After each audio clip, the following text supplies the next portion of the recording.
대책 없이 피아노 사랑에 빠진 사람이 있습니다. 그는 전남대 철학과 교수인 김상봉 교수입니다. 그가 처음 피아노 앞에 앉은 것은 전남대의 늦깎이 교수로 임용된 이듬해인 2006년이라고 합니다. 105만 원짜리 중고 피아노를 구하고 초등학생 아이들과 함께 피아노 학원을 1년쯤 다녔습니다. 40대 후반의 아저씨의 뻣뻣한 손가락은 말을 듣지 않았어요. 그가 하는 말이에요. 20살 넘어서 건반 악기를 배우는 건 이론적으로 불가능에 가깝다고 해요.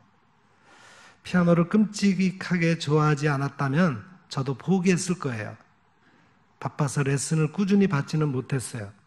어쩌다 만나는 피아니스트에게 젖동량 하듯이 조금씩 조언을 들었죠.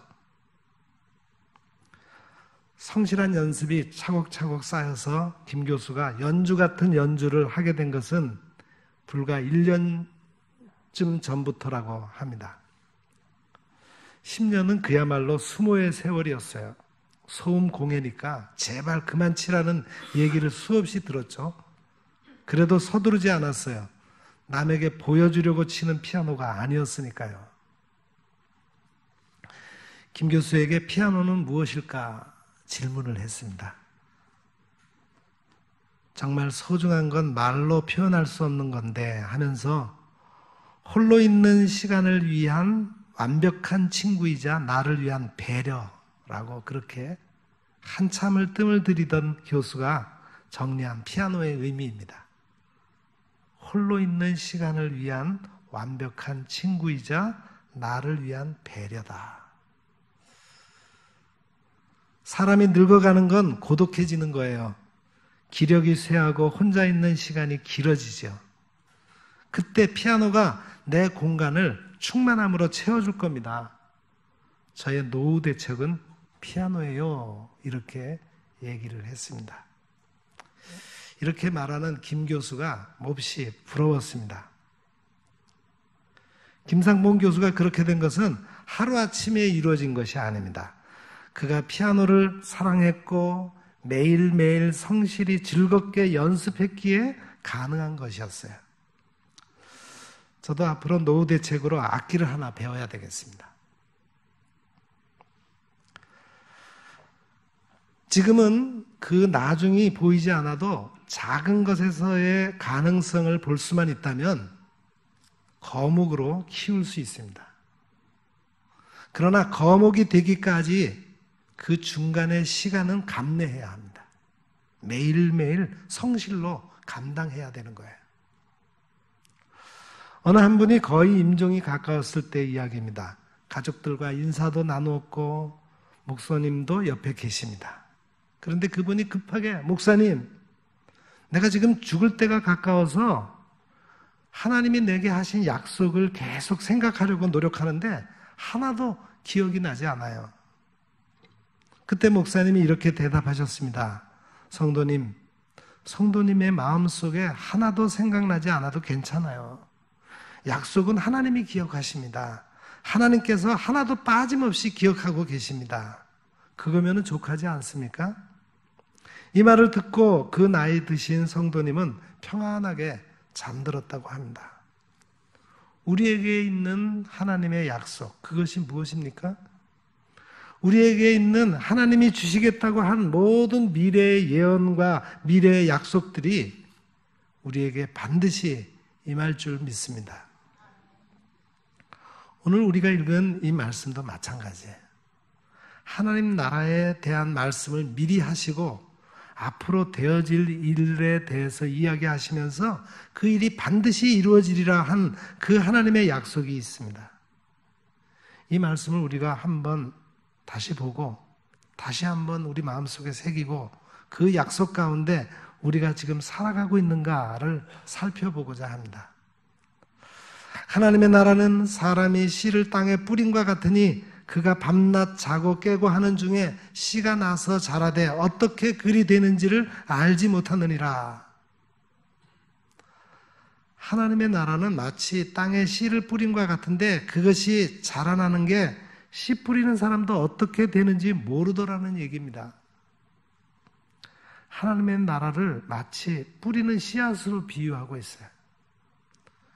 여러분, 씨 뿌리는 자의 비유 다 아시죠? 성경에서 씨라고 하는 것은 언제나 하나님의 복음을 이야기하고 있습니다. 그 복음이 이 세상에 뿌려지는 것, 복음이 각 사람의 심령에 뿌려지는 것, 이것을 마치 씨앗이 뿌려진다고 이야기하고 있어요. 오늘 말씀에서는 이 씨앗이 자라남을 이야기합니다. 각 사람의 심령 속에서도 자라고 숫자적으로 이 뿌려진 씨앗이 점점 여러 사람에게 확장되어서 결국 수많은 사람들이 믿게 된다는 겁니다. 그러한 능력과 은혜의 역사가 어떻게 일어났냐면은 바로 그 씨앗의 생명력 때문에 뿌린 사람이 알지도 못하는 사이에도 씨앗이 자라난다는 말입니다. 복음도 이와 같이 생명력이 있습니다. 복음이 일단 뿌려지면 뿌린 사람의 의도와 관계없이 뿌린 사람이 그 다음에 계속해서 어찌하든 관리하든 관리하지 않든 관계없이 그 뿌려진 씨앗은 자체의 생명력으로 말미암아 점점 자라나서 마침내 열매를 맺게 된다는 것입니다. 보세요. 봄에 뿌린 씨앗은 아주 작고 보잘것없죠? 그러나 가을의 논밭에 곡식들은 누렇게 익어가게 됩니다. 씨앗 한 수없이 많은 열매들이 맺혀지고 있습니다. 바로 하나님의 나라는 이와 같습니다. 그 자체의 생명력 때문에 마침내 흥황할 수밖에 없다는 거죠. 예수님께서 제일 먼저 이 세상에 오셔서 복음을 증거하던 그 시대에도 시작은 보잘것없었습니다. 사실 예수님 당시 가나안 땅은 더 이상 젖과 꿀이 흐르는 땅이 아니었어요. 세계 대제국인 로마의 극히 일부분 변방 땅일 뿐입니다. 아주 골치 아픈 땅이에요. 그러니까 로마로부터 총독으로 임명을 받을 때도 제발 이 팔레스타인 지방에는 임명받지 않았으면 하던 그런 지역이었어요. 그만큼 변두리 땅이었습니다. 세계 역사를 보면은 그 당시 가나안 땅은 거의 역사에도 나오지 않는 그런 곳입니다. 그런 변방 속국에서 보잘것없는 나라에서 보잘것없는 한 청년, 제사장의 아들도 아니요, 서기관의 아들도 아니요, 유력한 자, 권세 잡은 자의 아들도 아닌 그저 가난한 목수의 아들로 태어난 한 청년이 나타나서 기적을 행한다면서 그 당시 사람들이 이해할 수 없는 말들로 전파를 했어요. 그게 최초 천국 복음의 시작 아닙니까? 주님이 하신 일들을 보세요. 주님은 유대 예루살렘도 아닌 시골 나사렛에서 자라나 갈릴리 지방에 계시면서 계속 복음을 증거하신 곳도 대부분 갈릴리였습니다. 어디서나 객관적으로 보면 아무것도 아니에요. 그러다가 결국 유대인들의 미움을 사서 죽은 기록이 성경에 있는 거 아닙니까? 그러니까 예수님이 전한 그 복음 자체가 생명력이 없었다면 이것은 세계사의 기록에도 나오지 않을 것이고 모든 사람의 기억에서도 이미 잊혀진 정말 보잘것없는 역사일 것입니다. 사실 예수님이 전한 복음, 그 복음 때문에 그때 예수님을 믿은 사람이 얼마였습니까? 마지막에 남은 사람이 500명밖에 안 됐어요. 더군다나 예수님이 마지막 승천하시기 직전에 예루살렘을 떠나지 말고 기도하라는 말씀을 듣고 모여 있었던 사람은 120명밖에 되지 않았습니다. 적은 수가 모여서 기도했어요. 그렇게 해서 예수님의 사역은 끝났습니다. 최초의 씨 뿌리는 자로서의 사역은 끝났다는 말이에요. 그런데 그때 복음을 받은 120명의 성도들을 통해서 또 다른 면을 이야기하면 끝까지 예수님을 쫓았던 12명의 사도들을 통해서 전 세계에 복음이 증거되는데 마침내 300년 뒤에는 전 로마를 완전히 정복한 것 아닙니까? 그러한 역사는 사람의 힘으로 되는 것이 아닙니다. 그 하나님 나라의 비밀, 복음의 생명력 때문에 그러한 일이 일어난 거예요. 100여 년 전에 독일의 모라비안이라고 하는 기독교의 한 분파가 있었습니다. 이들은 모든 경건주의의 시초라고 할 수 있어요. 이 사람들 중에 조셉 스미스라고 하는 분이 아프리카 선교사로 떠났습니다.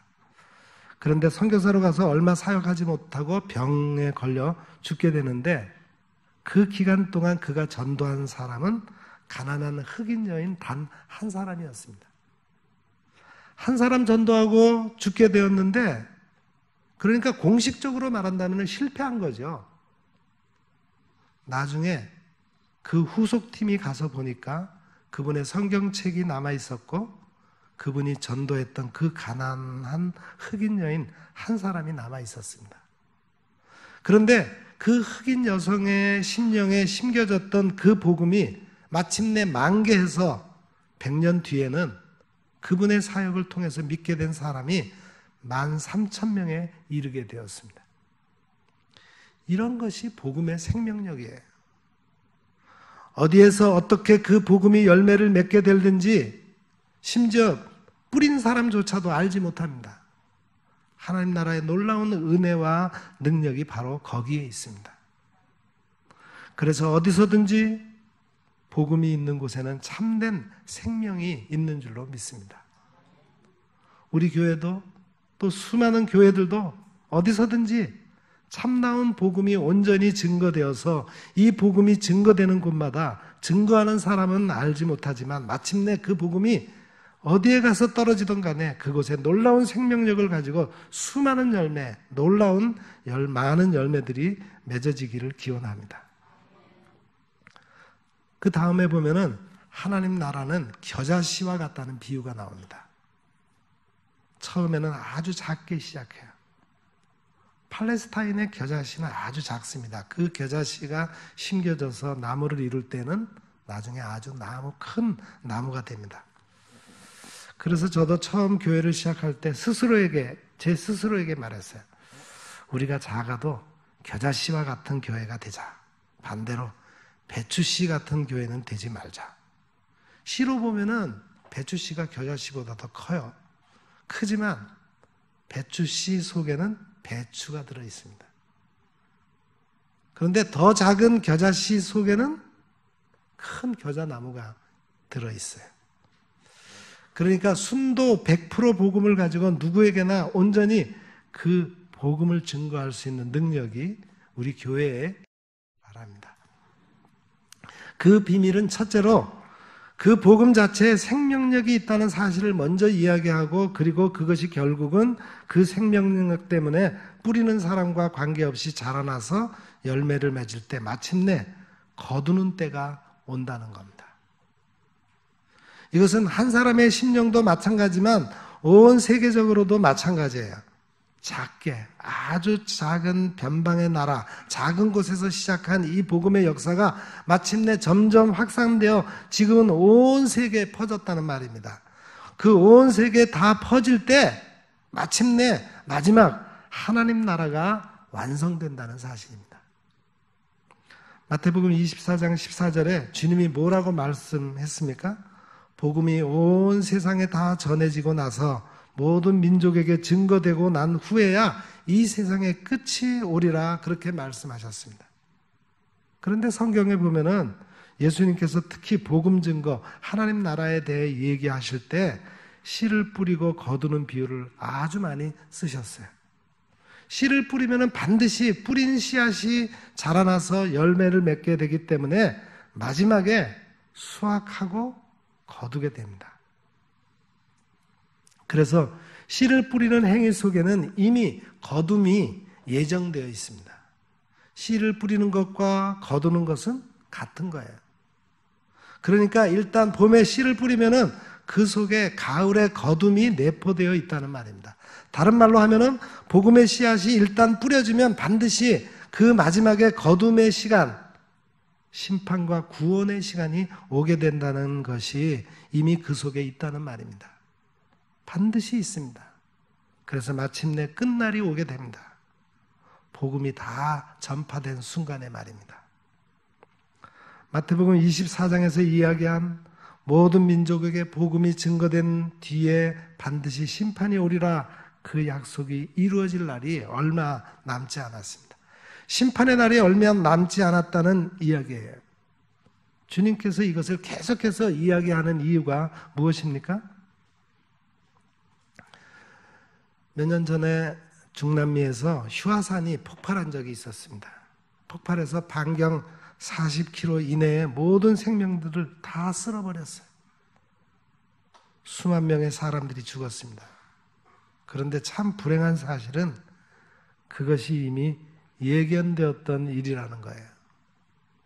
계속해서 그동안 화산학자들이 그 휴화산의 폭발 날이 임박했다고 정부에 경고를 했었습니다. 그런데 그 경고를 듣지 않고 가만히 있다가 어느 날 갑자기 폭발해서 수만 명의 사람들이 죽게 되었습니다. 지난 수십 년간 그 화산이 폭발하지 않았다고 해서 내일에도 폭발하지 않을 거라는 보장이 없습니다. 그리고 그날이 점점 가까워졌다는 것을 이미 화산학자들이 수많은 분석을 통해 미리 경고했었습니다. 그래서 그 주민들에게 피하라고 그렇게 했는데도 불구하고 그 말을 듣지 않았던 겁니다. 주민들도 그 말을 들으면서 지난 수십 년간 아무 문제 없이 살아왔기 때문에 내일도 괜찮을 줄 알았죠. 그러나 마지막 화산이 폭발하는 그 순간이 왔습니다. 지금도 수많은 사람들이 계속해서 복음을 증거하면서 이 세상의 심판의 때가 가까웠다는 것을 증거하고 있습니다. 그럼에도 불구하고 많은 사람들이 일생 동안 아직 이 세상의 끝이 않았으니까 다음 10년도, 다음 1년도 적어도 내가 사는 동안에는 괜찮으려니 하고 삽니다. 마침내 그 휴화산이 폭발한 것처럼 어느 날 갑자기 마지막 심판의 순간이 오는 그날이 멀지 않았다는 사실입니다. 복음의 씨앗이 뿌려졌고 마침내 그 거두는 때의 모든 정세까지도 이미 성경에 예언되어 있습니다. 그리고 그 정세들이 실제로 이 세상에서 하나둘 속속히 나타나고 있는데도 불구하고 이 세상 사람들, 심지어는 믿는 사람들조차도 심판의 임박함을 느끼지 못하고 사는데 문제가 있는 거예요. 그래서 지금 수많은 사람들이 주님 다시 오시는 것을 이야기하고 있는 이때 여러분들도 다시 한번 심판이 임박했다는 사실을 깨닫고 마음의 준비를 하셔야만 합니다. 그래서 여기 있는 말씀은 그냥 말씀을 던지기만 한 말씀이에요.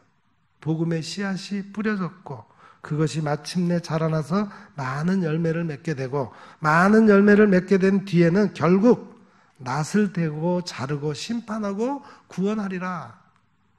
그 말씀입니다. 그런데 예수님께서 이 말씀을 왜 하십니까? 미래에 되어질 일을 그냥 예언적으로 얘기하는 것이 아닙니다. 미래에 되어질 일까지 이야기하면서 지금 우리가 사는 이때를 다시 한번 돌이켜보라는 것입니다. 우리는 바로 복음의 씨앗이 처음 뿌려질 때로부터 점점 자라나서 마침내 심판에 거두는 때가 오는 그 중간 시대에 살고 있지 않습니까? 거의 심판 때가 가까운 때에 살고 있다는 말입니다. 그러면 이 말씀을 듣고 우리는 어떻게 해야 할 것인가? 그 문제입니다. 기다림의 때에 살고 있으니까 어떻게 그때를 기다릴 것인가 하는 거예요. 유명한 부흥사 찰스 핀이라는 분이 있습니다. 이분이 원래 직업이 변호사였어요. 그가 이제 수습 변호사로 미국 뉴욕주의 롬이라고 하는 작은 도시에서 일하고 있을 때였습니다. 어느 날 아침 자기 사무실에서 기도하다가 하나님의 음성을 듣게 됩니다. 하나님께서 찰스 핀에게 얘기하십니다. 너 공부가 다 끝나면 무엇을 할래? 변호사 일을 하겠습니다. 그 다음에는 부자가 되겠죠. 그 다음에는 은퇴하겠죠. 그 다음에는 죽습니다. 그 다음에는 마지막 그 다음에서의 찰스 피니의 대답이 막힙니다. 한참을 있다가 떨리는 목소리로 대답했습니다. 심판이 있습니다. 바로 그 하나님과의 만남으로 인해서 찰스 피니의 인생이 180도 바뀝니다. 변호사 일을 그만두고 그는 하나님의 사역을 위해 뛰어듭니다. 그래서 유명한 부흥사요 설교가가 됩니다. 그리고 그는 끊임없이 강력하게 천국과 지옥에 대해서 설교했습니다. 어느 누구의 설교보다도 더 강하게 천국과 지옥이 있고 심판이 있음을 증거했습니다. 그의 설교를 듣고 많은 사람들이 겁에 질려서 하나님 앞에 회개하고 주님께 돌아왔습니다. 저는 오늘도 그 복음의 생명력이 있기 때문에 여러분에게 천국 복음을 이야기하면서 마지막 날의 심판을 이야기하면서 각 사람이 죽은 뒤에 심판대 앞에 선다는 것을 이야기하면서 여러분도 그와 같이 되기를 원합니다. 여러분들도 떨림으로 주님 앞에 무릎을 꿇고 다시 돌아오기를 기원합니다. 여러분에게도 똑같은 질문을 하고 싶습니다. 여러분 지금 인생이 무엇입니까? 여러분은 무엇을 위해 살고 많은 벌기 위해 열심히 일합니까? 높은 직책에 올라가기 위해 열심히 살고 있습니까? 아니면 학위를 따기 위해 살고 있습니까? 아니면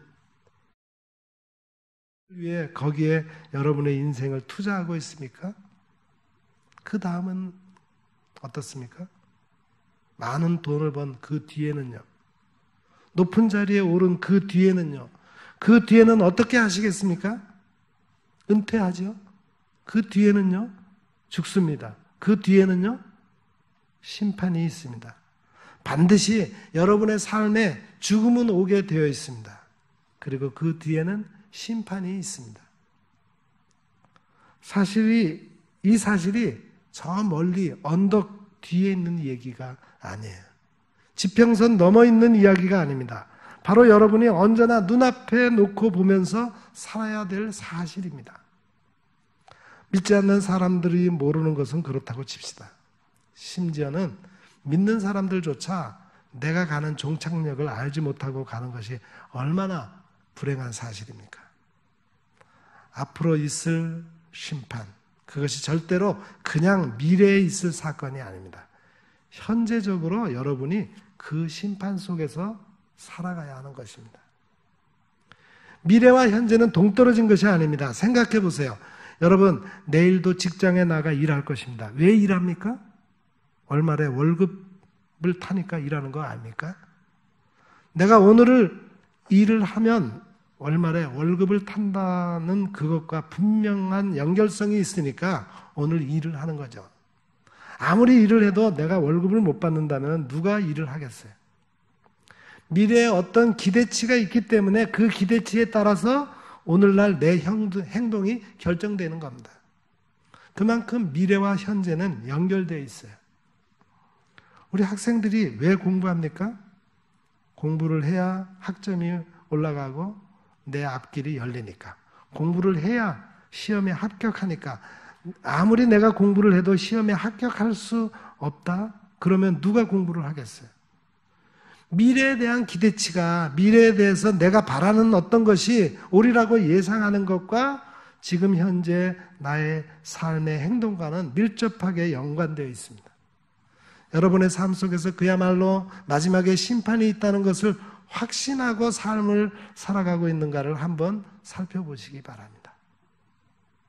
여러분은 어떤 삶을 삽니까? 여러분이 한 달 뒤에 월급을 받을 것이라고 기대하고 오늘 일을 해도 한 달 뒤에 실제 월급을 못 받을지도 모르죠. 갑자기 회사가 망할 수도 있고 그 전에 여러분이 죽을 수도 있습니다. 모르는 사실이에요. 그런데 그렇게 100% 확실치 않은 일에 대해서도 여러분 스스로를 던져서 일하고 있지 않습니까? 문제는 여러분이 반드시 죽는다는 것, 그것은 100% 사실입니다. 죽은 뒤에 심판에 있는 것도 100%예요. 이보다 더 확실한 것이 어디 있습니까? 그런데 이 확실한 미래에 대해서 왜 오늘날 준비하지 않으십니까? 그 이유는 둘 중에 하나예요. 현재의 삶에서 그날의 삶을 준비하지 않는 삶이라면 여러분은 심판을 믿지 않고 있거나 여러분이 아직 복음의 생명력에서 여전히 흔들리고 있는 것입니다. 둘 중에 여러분 어떠한 삶을 살고 계십니까? 그렇다면 천국 백성으로 가야 될 길, 어떠한 삶을 사는 것이 준비하는 삶인가 하는 것을 몇 가지 예를 들어 말씀을 드리고자 합니다. 여러분, 부디 다 천국 가십시오. 지옥 가지 마십시오. 거듭 말씀드립니다. 저는 천국 가고 싶어서 예수님 믿는 것보다도 지옥 가기 싫어서 예수님 믿습니다. 정말 지옥만은 가고 싶지 않아요. 그래서 저도 목회를 하다가 힘들고 어려운 일들이 있어 짜증이 날 때 가끔 제 나름대로의 치료법이 있는데 그것은 아주 뜨거운 사우나 속에 들어가는 겁니다. 사우나실에 들어가면 온통 후끈후끈한 열기가 올라옵니다. 저는 조금이라도 지옥을 경험해 보고 싶어서 가끔 그 속에 들어갑니다. 그래서 다시 한번 다짐합니다. 절대로 지옥만은 가지 말자. 다짐이 되면은 이 세상을 바라볼 때 훨씬 더 위로도 되고 힘이 납니다. 사실 지옥불을 생각하면은 현재 내가 못할 일이 뭐가 있습니까? 마지막 심판을 생각할 때 어떤 문제도 능히 극복할 수 있는 능력이 거기에 있습니다. 길은 둘 중에 하나죠. 지옥 아니면 천국입니다. 왜 천국을 가려고 합니까? 지옥을 안 가려니까. 참 이상하게도 수많은 사람들이 암암리에 그 중간에 있다는 생각을 가지고 있어요. 지옥과 천국 그 사이에 중간지대가 어딘가 있을 것이다 이런 생각을 한다니까요. 왜 굳이 그렇게 천국을 꼭 가려고 하는가 하는데 천국을 안 가면 반대로는 지옥밖에 없습니다. 그 중간지대는 없어요. 그런데 사탄이 계속해서 안 믿는 사람, 심지어는 믿는 사람들의 심령까지도 속입니다. 천국 안 가도 괜찮지 않을까? 이 마음을 심어줘요. 그런데 천국 안 가면은 지옥밖에 없습니다. 다른 길이 없어요. 자꾸 제3의 길을 생각하는데 죽으면 반드시 심판이 있습니다. 그렇다면 나는 지금 어떻게 할 것인가를 생각해 보세요. 그 어떻게에 대해서 세 가지만 말씀드립니다. 여러분의 삶이 과연 그 심판대를 준비하는 삶인가 스스로 한번 생각해 보세요.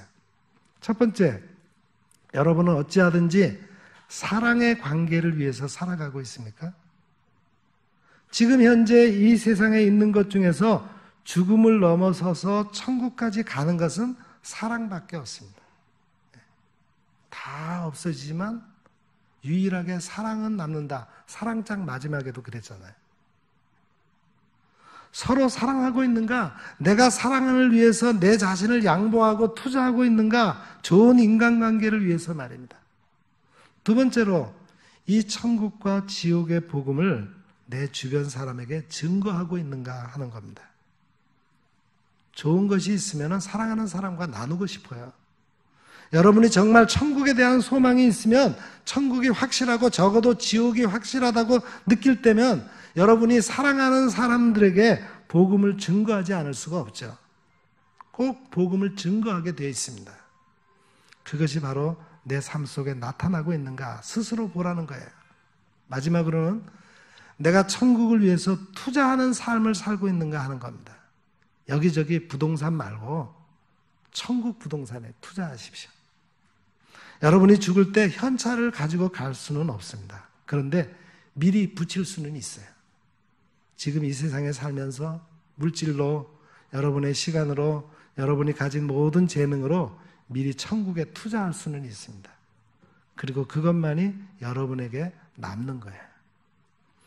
내가 사랑의 관계를 갖고 살고 있는가? 내가 복음을 증거하는 삶을 사는가? 내가 열심히 주의 몸된 교회와 궁극적으로는 하나님의 나라를 위해서 내 삶을 투자하고 있는가?